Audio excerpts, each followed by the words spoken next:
Olá, tudo bem com vocês?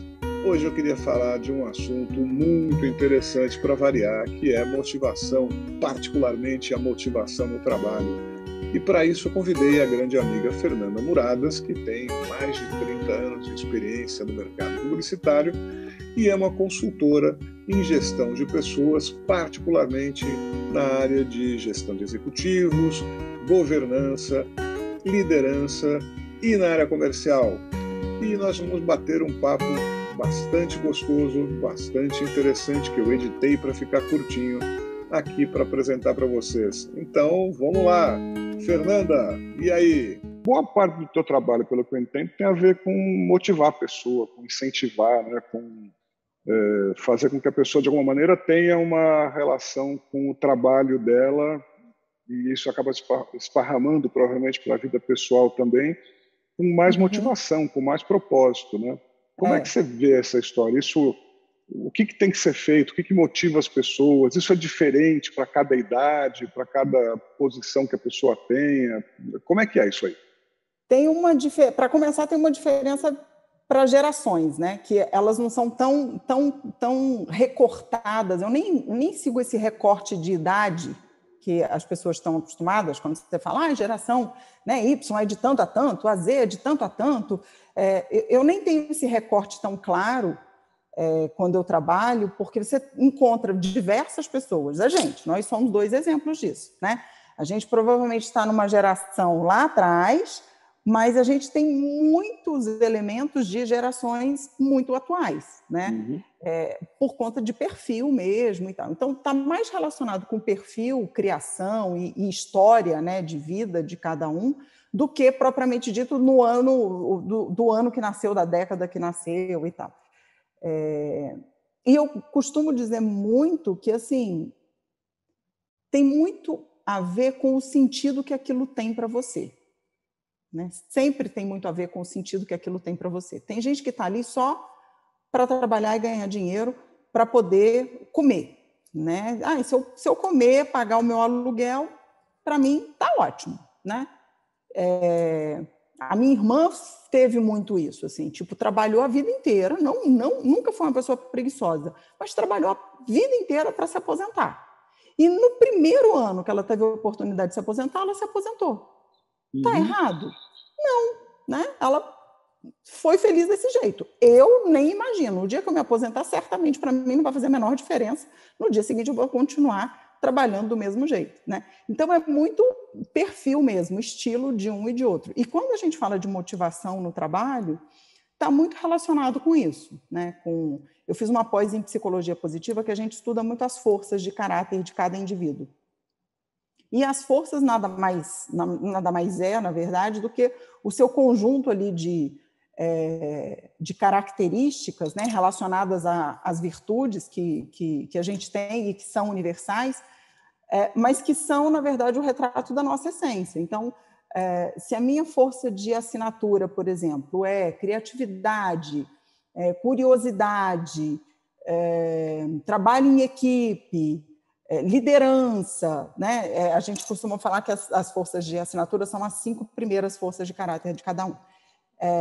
Você tem que estar realizando um trabalho que lide bem e que extraia de você a criatividade, né, a liderança, exerça o seu trabalho em equipe e etc., para você sentir que aquilo faz sentido, né? Para você se sentir autorrealizado, para você sentir que aquilo tem sentido na vida e tal. E as pessoas não pensam muito nisso, né?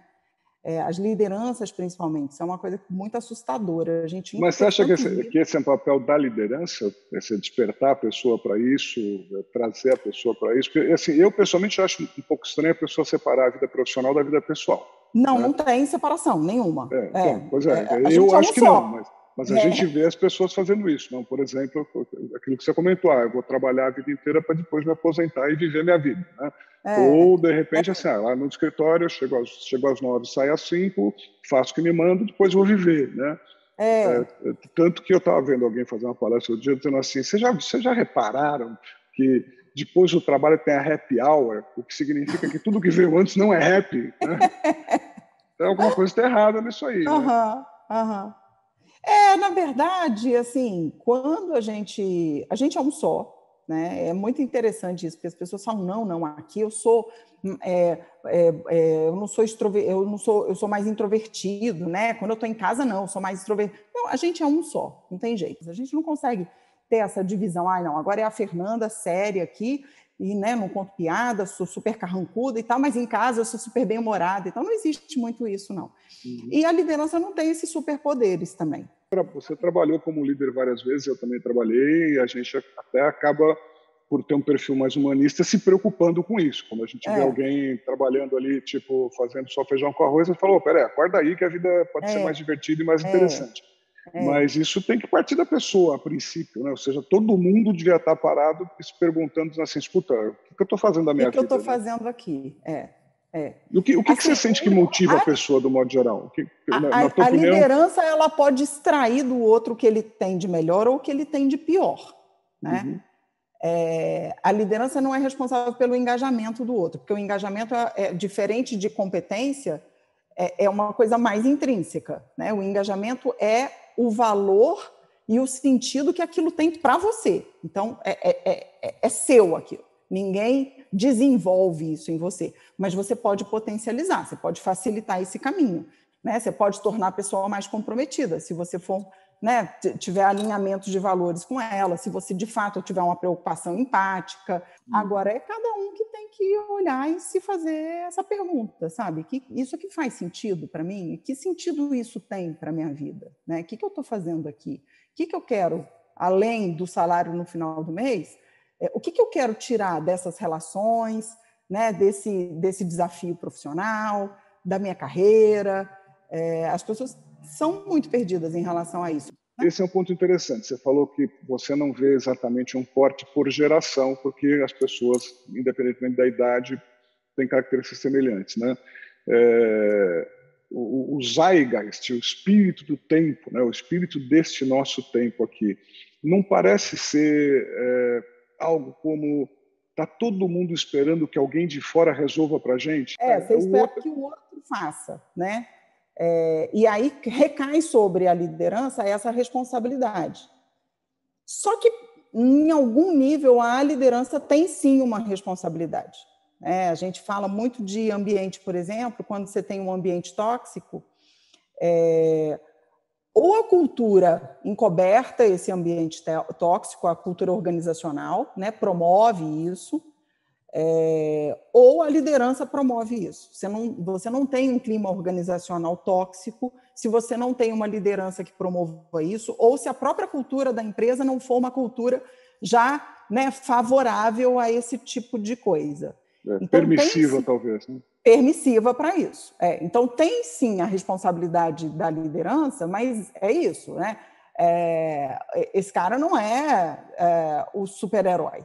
Né? Então, depende sim de cada um olhar e falar, eu quero sim fazer um trabalho de autoconhecimento, eu quero sim entender o que para mim é importante, o que não é importante, né? O que é negociável, o que é inegociável dentro do ambiente corporativo para mim. É isso, assim, a pessoa também tem que correr atrás e olhar e começar a fazer um trabalho de autoconhecimento mesmo. Tem uma questão nesse contexto aí, que é a questão da diversidade também, né? Que não a diversidade tipo a quantidade de mulher, quantidade de negros.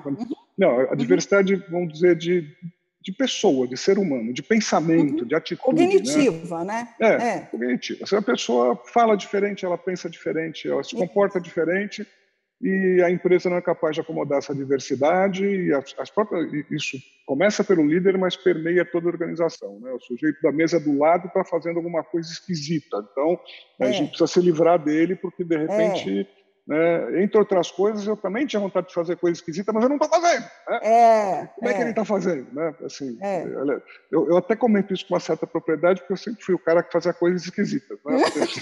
sempre passava por essa questão. Mas o que eu vejo é que isso se agravou, né?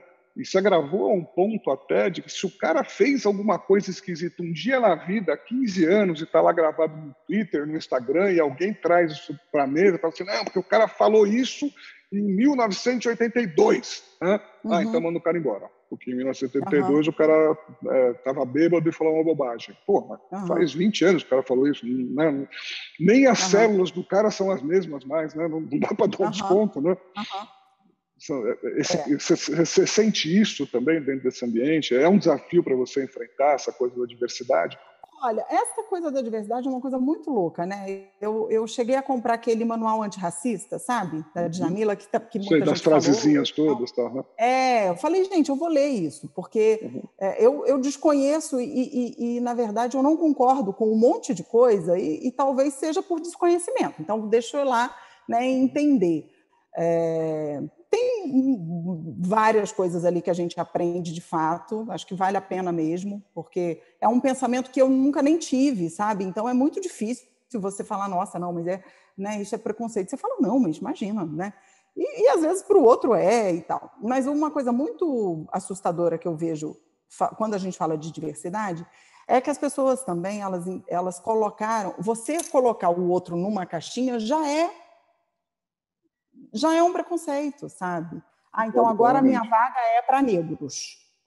A minha vaga é para negros. Aí você só entrevista negros e aí, se essa é a forma de você começar, né, a trazer uma diversidade racial ali para dentro da estrutura e etc., tudo bem, pode ser uma estratégia sua, mas desenvolve algumas outras ações internas para começar a quebrar um pouco isso, e as pessoas entenderem, né, o que elas ganham com a diversidade cognitiva, seja porque entrou um negro, ou um japonês, ou uma mulher, ou um trans, né, assim, o que a gente ganha com a diversidade de pensamento mesmo, que é a maior dificuldade que as pessoas têm.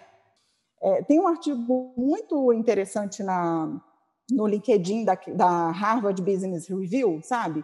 Que fala muito sobre isso, assim, usar a diversidade cognitiva, né, os conflitos no ambiente corporativo, não como adversários, mas como seus aliados, assim, as pessoas virem, né, trazerem pontos de vista muito diferentes dos seus, pode fazer com que você ganhe, né, um repertório novo, um ponto de vista novo, pode trazer uma solução de fato nova, mas a gente não está acostumado. A gente enxerga o ponto de vista diferente do nosso como uma zona de conflito, né? E aí, a zona de conflito, como é que você resolve a zona de conflito? Não, né? Em vez de você parar para escutar, para refletir, para falar, bom, será que essa pessoa está... não tinha pensado nisso. Num primeiro momento, pode soar como uma bobagem, mas se você for pensar, talvez você encontre ali um sentido que você nem tinha raciocinado antes. Foi um prazer conversar com você. Meu querido. Depois eu vou editar essa nossa conversa aqui para caber no nosso espaço ali. Isso. Você está estreando a entrevista do mês do canal Descolapso. Que bacana, que honra. Porque você talvez não saiba, mas este é o Descolapso, pensamentos instigantes para o seu desenvolvimento pessoal. Maravilhoso. E se você gostou, dá um clique no coração, aperta o sininho, faz todas aquelas coisas que mostram que a gente está significando alguma coisa com este programa para você, certo? E é isso aí. Muito bom, muito bom. Beijo, Fernanda. Obrigado.